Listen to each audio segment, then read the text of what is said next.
నరేంద్ర మోడీ గారి యొక్క స్వహస్తాల మీదుగా 18వ రోజ్గార్ మేళా సందర్భంగా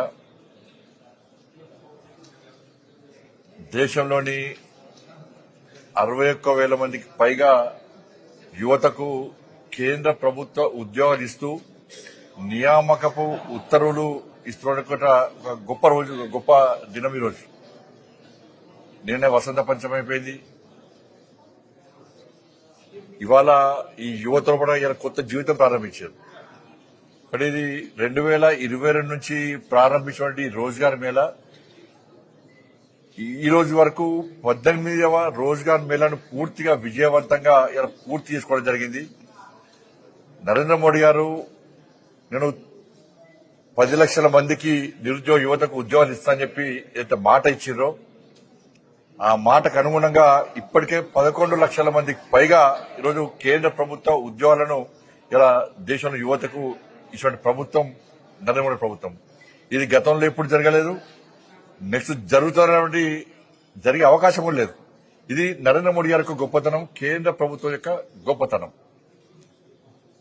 ప్రతి సంవత్సరం జాబ్ క్యాలెండర్ రిలీజ్ చేస్తూ ప్రతి సంవత్సరం కూడా కేంద్ర ప్రభుత్వంలోని ఖాళీలన్నీ పూర్తి చేస్తూ ఇవాళ ఎక్కడ పైరవీలు లేకుండా, లీకేజీలు లేకుండా, అవినీతికి ఆస్కారం లేకుండా, ఎలాంటి ఆరోపణలు లేకుండా ఇవాళ నిక్కచ్చిగా, నిజాయితీగా, నిబద్దతతోని ఇవాళ దేశంలోని యువతకు 11 లక్షల మందికి యువతకు పైగా ఇవాళ ఉద్యోగాలు ఇస్తామంటే ఇవాళ సమాజం ఆలోచించాలి. తెలంగాణ రాష్ట్రంలో కూడా ఈరోజు ఇక్కడ నేను గాని ఇలా సికింద్రాబాద్ లో కిషన్ రెడ్డి గారిని ఇద్దరం పాల్గొని ఇవాళ నియామక ఉత్తర్వులు ఇవ్వడం జరుగుతున్నది. ఇవాళ కష్టపడి చదువుకునే యువతకు ఒక విశ్వాసం కల్పించే విధంగా కేంద్ర ప్రభుత్వం ఇవాళ ప్రయత్నం చేస్తున్నది. ఇవాళ ఇక్కడ జరిగిన వేదిక ఏదో ఈవెంట్ కోసమో ఇప్పుడు ఫోటో సెషన్ కోసమో కాదు. ఇవాళ ఉద్యోగాల కోసం ఎదురుస్తున్నటువంటి యువతకు ఒక భరోసా, ఒక ఆత్మ విశ్వాసం, ఒక ధైర్యాన్ని కల్పించడానికి ఈ వేదికను ఏర్పాటు చేయడం జరిగింది. కాబట్టి ఉద్యోగాలు పొందిన యువత అందరూ కూడా వారిని ప్రోత్సహించినటువంటి, కష్టపడి ప్రోత్సహించినటువంటి తల్లిదండ్రులందరూ కూడా హృదయపూర్వక ధన్యవాదాలు తెలియజేస్తున్నాం. ఇవాళ నరేంద్ర మోడీ గారి ప్రభుత్వం మీద విమర్శలు చేసేటువంటి పాలకులకు ఈరోజు ఇది హెచ్చరిక. అర్థం పర్థం లేకుండా, అవగాహన లేకుండా, ఆలోచన లేకుండా, వాస్తవాలు తెలుసుకోకుండా కేంద్ర ప్రభుత్వం ఉద్యోగాలు ఎన్నిచ్చింది, ఏడిస్తుందని చెప్పి విమర్శలు చేసినటువంటి ఇప్పుడున్న కాంగ్రెస్ పార్టీ నాయకులకు గాని, గతంలో రాష్ట్రాన్ని పాలించిన బీఆర్ఎస్ పార్టీ నాయకులకు గాని ఇది చెంపపెట్టు. వాస్తవాలు తీసుకుని నరేంద్ర మోడీ ప్రభుత్వము ఇవాళ 11 లక్షల మందికి పైగా ఉద్యోగాలు ఇచ్చిన ఘనత మోడీ గారి ప్రభుత్వానికి. గతంలో ఇన్ని సంవత్సరాలు దేశాన్ని పాలించిన కాంగ్రెస్ పార్టీ ఒక్కరికైనా ఉద్యోగం ఇచ్చిందా? ఇటువంటి మేళాలు పెట్టిందా? ఆరోపణలు లేకుండా ఏదైనా పథకాన్ని కాంగ్రెస్ పార్టీ ప్రభుత్వం ఇన్ని సంవత్సరాల్లో అమలు చేసిందా? ఇలా 15 సంవత్సరాలు ఈ మూడో విడత ప్రభుత్వం ఏర్పడ కూడా ఇక్కడ అవినీతికి ఆస్కారం లేకుండా ఇవాళ అనేక సంక్షేమ పథకాలు అమలు చేస్తున్నాం. ఇవాళ తెలంగాణ రాష్ట్రంలో టీజీపీఎస్సీ గత ప్రభుత్వం ఏం చేసింది? ఇంటికో ఉద్యోగం అని చెప్పి ఒక్కరికి ఉద్యోగాలే వాళ్ళ కుటుంబంలో 5 ఉద్యోగాలు తీసుకున్నారు. వాళ్ళ మీద విసిగి వేస్తున్న ప్రజలు ఇలా కాంగ్రెస్ పార్టీని నమ్మి ఓట్లేస్తే 2 లక్షల మందికి ఉద్యోగాలు భర్తీ చేస్తామని చెప్పి కాంగ్రెస్ పార్టీ చెప్తే ఎంతమందికి ప్రభుత్వ ఉద్యోగాలు ఇచ్చారు? వాళ్ళు 2 లక్షల మంది ఇస్తారంటారు, వీళ్ళు ఇస్తూనే ఉంటామంటారు. ఎంతమందికి ఇచ్చింది అలా? కాబట్టి ఇవాళ తెలంగాణ యువతకు అప్పీల్ చేస్తున్నా, మీరు నిరాశ పడకండి, నిస్పృహ చెందకండి, అధైర్యపడకండి, భయపడకండి. ఇవాళ మీకు ఈ రాష్ట్ర ప్రభుత్వం ఉద్యోగాలు ఇవ్వకుండా కూడా ప్రతి సంవత్సరం నరేంద్ర మోడీ గారి ప్రభుత్వం రోజ్గార్ మేళా పేరుతోనే దేశంలో యువతకు ఉద్యోగాలు ఇస్తున్నాం. మీరు కష్టపడండి, మీకండగా నరేంద్ర మోడీ గారు ఉన్నారు. పూర్తి స్థాయిలో కేంద్ర ప్రభుత్వ ఉద్యోగాలు మీకు రావడానికి సిద్ధంగా ఉన్నాయి. ఎక్కడ నిరాశ పడొద్దని చెప్పి ఇలా యువతకు అప్పీల్ చేస్తా ఉన్నాను. ఇది సిట్టు విచారణ నేను రాష్ట్ర ప్రభుత్వాన్ని నిన్న కూడా విజ్ఞప్తి చేసిన.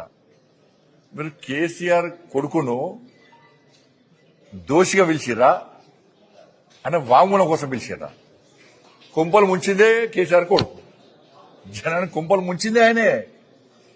మీరు గాయన పట్టుకొని మీరు ఏదో నోటీస్ ఇచ్చి గాయన వాంగ్మూలం తీసుకుంటే ఇలా ప్రభుత్వాన్ని ఎట్లా నమ్ముతారు ప్రజలకి ఆలోచించండి. ఇవాళ ప్రజలు ఎట్లా నమ్ముతారు ఇవాళ ఈ ప్రభుత్వాన్ని?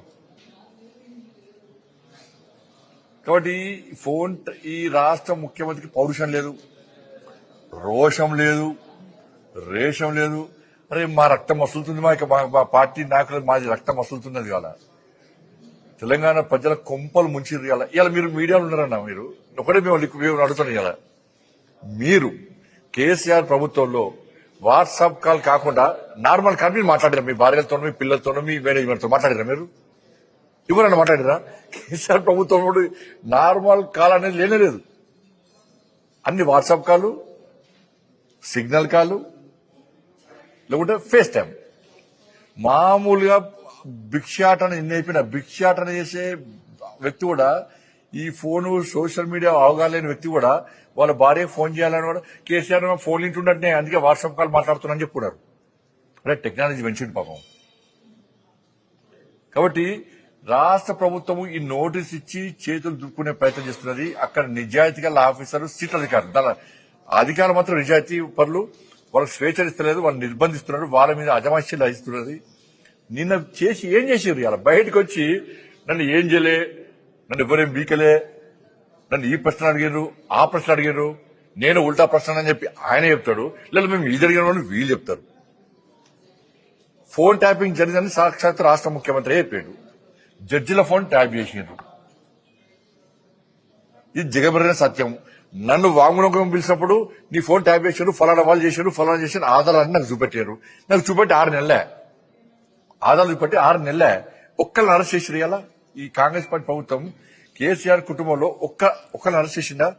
ఒక్క రాజకీయ నాయకుని అరెస్ట్ చేసిరా? ఒక అధికారిని అరెస్ట్ చేసిరా? వాళ్ళను తప్పించుకునే విధంగా కాంగ్రెస్ పార్టీ ప్రభుత్వం ప్రయత్నం చేస్తున్నది. ఎందుకంటే ఫామ్ హౌస్ కును ఏసీసీ భవన్ కు డీల్ కుదురుతలేదు. ఆ డీల్ కోసం ఇవన్నీ తతంగం అంతా. ఒక సంఘటన జరిగినప్పుడు దాని దృష్టి మళ్లించడానికి ఫోన్ ట్యాపింగ్ ఒక అస్త్రంగా మారింది వీళ్ళకు. కాబట్టి దీని మీద ఎవరికి నమ్మకం లేదు.